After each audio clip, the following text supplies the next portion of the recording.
Color film. Using an assortment of color filters and superimposers, I am able to produce the images which you will see in the remainder of this film. This is one kind of action that I have been exploring. Asymmetrical, not center-oriented, a fluid kind of motion that is not stuck in one place. This motion is multiplex, no static elements except when it comes to rest. It has a path in space which is approximately a trajectory. I call it a linear figure. The essential problem with this kind of motion must resemble the creative problem of melody writing. It is, perhaps in its purest form, the most highly concentrated case study of the essence of art itself, involving as it does balance, contrast, tension, and resolution all brought into play with minimum expenditure. Perhaps if these actions were structured with still greater contrast of motion and scale, and some as yet unknown qualities, they might be developed through variations that we could recognize and respond to directly and emotionally. Of course, even these actions on the screen might work better if there were music of some sort related to them. I think of sound as a partner to this kind of visual experience, but I do not want the graphics to play a role of the lesser, subservient partner. Starting with recorded history, I suppose we have had as much experience creating melodies as creating poetry. But who has experienced the satisfaction of composing more than a fragment in this new audiovisual art?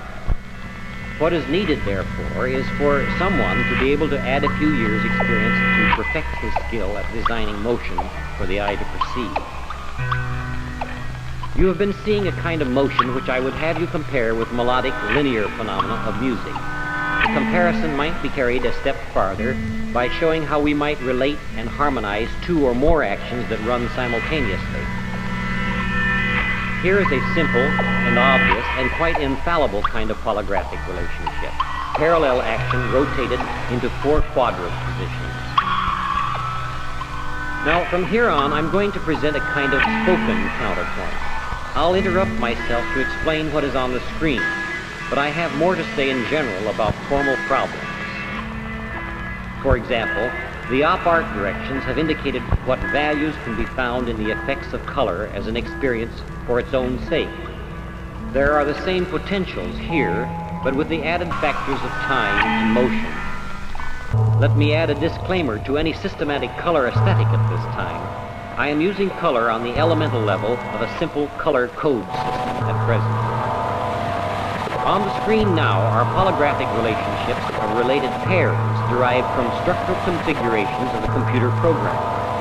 The relationship is still simple, merely completing the other half of a basically circular figure. These more dynamic relationships begin to illustrate some of the potentials of the computer as a graphic variational instrument. Yet the obstinate part about these actions we are seeing is their subtlety, their ambiguity. They remind me of certain optical puzzles. You actually have to be sharp-eyed and have your wits about you to see these relationships I am describing. This becomes too much a kind of intellectual game. All this that you see here should impinge upon the emotions and feelings directly. It does not do that very well, but I think it can and will.